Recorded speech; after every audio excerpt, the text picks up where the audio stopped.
You know, when the weather starts to heat up, there's a hidden danger that puts millions of older adults at risk. And a lot of the time, nobody even notices it's happening. And we're not talking about some rare disease here. We're talking about something incredibly common, but so often overlooked: dehydration. Understanding this is, well, it could be life-saving. So that really brings up a super important question that we should all probably be asking ourselves. Is it possible that you, or maybe a parent or grandparent you love, could be even a little bit dehydrated right this second? And you know what? The answer is very often yes. And that's exactly why we need to talk about this. All right, so let's get right into it. Let's start with the basics. What exactly is dehydration, and why on earth is it considered a hidden danger? So, at its most basic level, dehydration is just what it sounds like: a fluid shortage. It's that moment when your body just doesn't have enough water for its cells to work the way they are supposed to. And that can cause everything from just feeling a little sluggish and foggy to, well, serious system failures. Our bodies are actually amazing at this constant balancing act. We're always taking in fluid from the things we eat and drink, and we're losing it through totally normal stuff like sweating and going to the bathroom. Dehydration. That's what happens when that scale tips the wrong way, and we start losing more fluid than we're taking in. Okay, but that gets to the real heart of the issue, right? Why are older adults so much more vulnerable to this? Well, it turns out that as we age, our body's own natural defenses against dehydration just start to get weaker.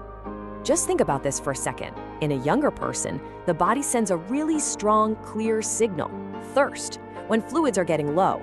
But in an older adult, that signal gets a lot weaker and it's slower to show up. And to top it off, their kidneys just aren't as good at holding onto water anymore. It's almost like the body's fire alarm and its sprinkler system are both starting to fail at the same time. And if that wasn't enough, there's a whole bunch of other things that can make it worse. Certain medications, like water pills or diuretics, actually make you lose fluid. Sometimes a person might be reluctant to drink because they're worried about incontinence. And then you've got the really practical stuff, like memory problems causing someone to just plain forget to drink, or mobility issues that make it physically hard to even get a glass of water. Okay, so we know the risk is high, but how in the world do you spot it? And this is where it gets really tricky, because the signs we all think we know, well, they aren't always reliable, especially when it comes to older adults. You know, we've all heard the usual advice, right? Check for a dry mouth, look for dark urine, or do that pinch test on the back of the hand. But here's the thing. Research shows that stuff just isn't reliable for older folks. Their skin loses elasticity naturally, and a dry mouth can be a side effect of medication. What's more reliable is seeing if someone actually perks up after drinking, or just having a clear history that shows they haven't been taking in enough fluids. And this is backed up by the experts. Dr. Leslie Kernison, who's a key source for this, puts it perfectly.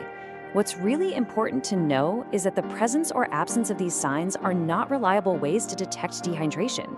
That means we can't just trust our eyes. The problem is usually a lot more subtle. So what can you do? Well, there's this really cool and simple quick check that geriatricians sometimes use. You just offer someone a large glass of water, and then you wait and watch for about 15 or 20 minutes. It's fascinating.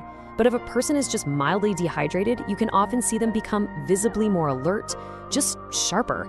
It's a fantastic practical tool for any caregiver. But, and this is super important, you gotta remember that this little check is just a clue. It's not a diagnosis. For a real, definitive diagnosis, you absolutely need a proper medical evaluation. A doctor will look at the whole picture, the person's history, and they'll run specific blood tests to know for sure. All right, so let's say you suspect dehydration. What's the game plan? Knowing the right steps to take, and maybe more importantly, when to take them, is absolutely critical. Let's walk through the action plan. The guidance here is pretty straightforward. If you're seeing mild symptoms, like a little fatigue or brain fog, offering fluids at home is the right first move. But for anything more serious, we're talking major confusion, real weakness, any vomiting or diarrhea, or if an older person is found after a fall, it is time to seek medical help immediately. This is not a wait-and-see kind of thing. Yeah, the treatment really just boils down to how severe it is. Mild cases can almost always be handled at home, just by getting more fluids in: water, juice, a sports drink, whatever works.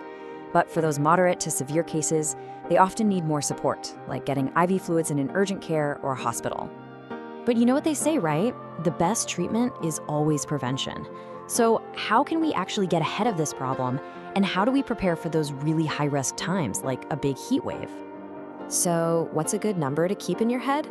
Well, the general recommendation is about 7 to 8 cups of fluid a day. It's a really simple, memorable goal for most older adults. And look, there are some really practical ways to make that happen. Instead of trying to get them to chug a huge glass of water, try frequent, small sips. Find drinks the person actually likes. Incorporate foods with high water content, like watermelon. And this is a big one. Manage any issues like incontinence that might make someone afraid to drink. A simple routine can also be a game changer for anyone dealing with memory issues. Now, everything we've talked about gets amplified like 10 times over when the weather gets hot. Dehydration can spiral really, really quickly into something much more dangerous, heat stroke. That's because older bodies just aren't as efficient at cooling themselves down with sweat, so extreme heat can become a really serious threat.